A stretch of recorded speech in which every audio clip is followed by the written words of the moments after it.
Management Research. Hello and welcome to the Management Research podcast. I'm your host, Dr. Eugene.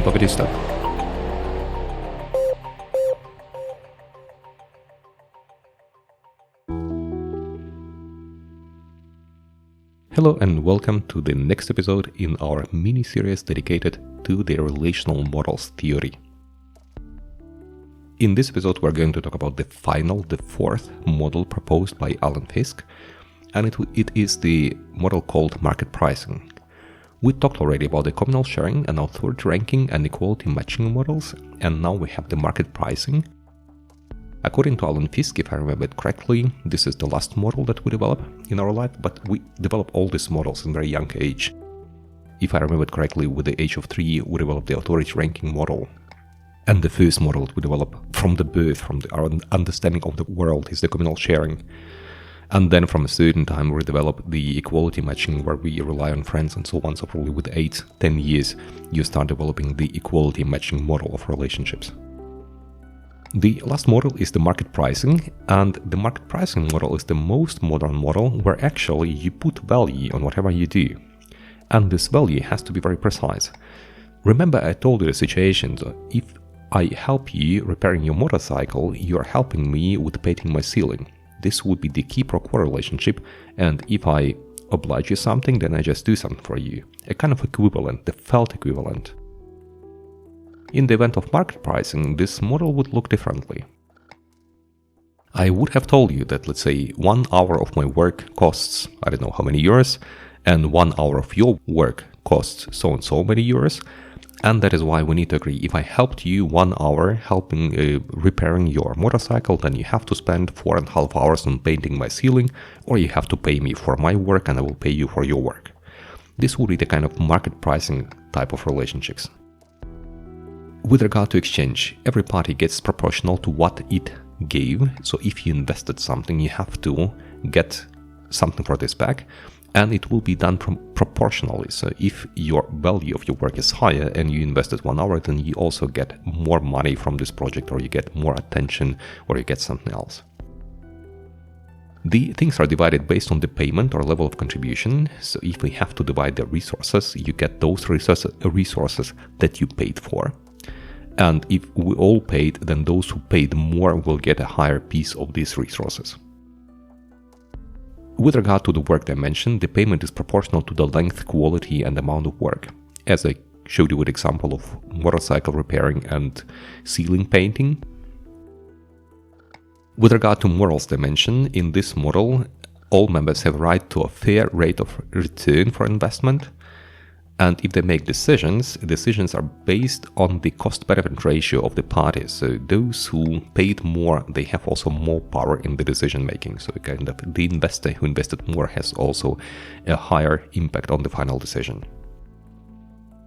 The influence dimension is regulated in this relationship by the phrase one party pays to the other to do something. So if I want you to do something, I'm going to pay you for this one.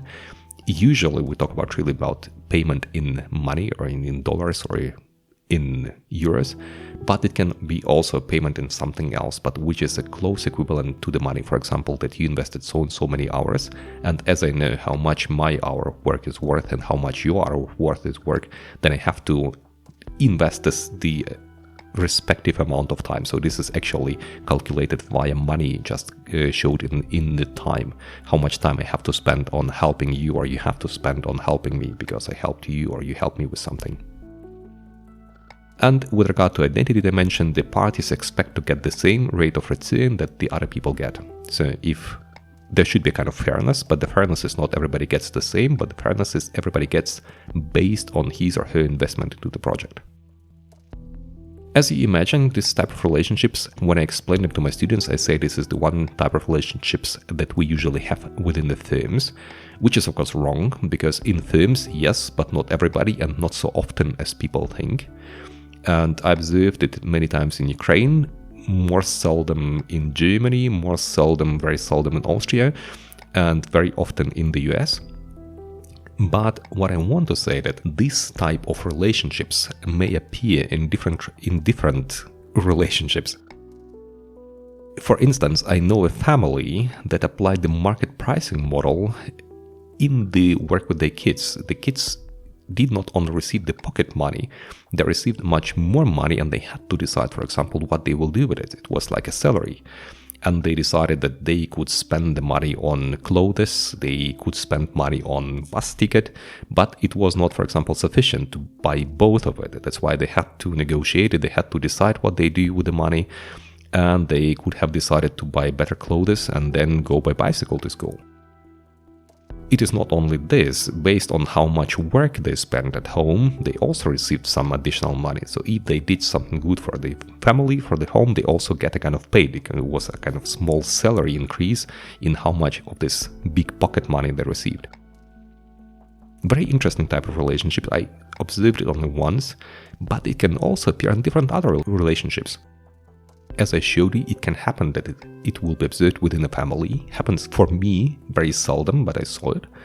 But it can also happen not only in firms, but also in military services or somewhere else.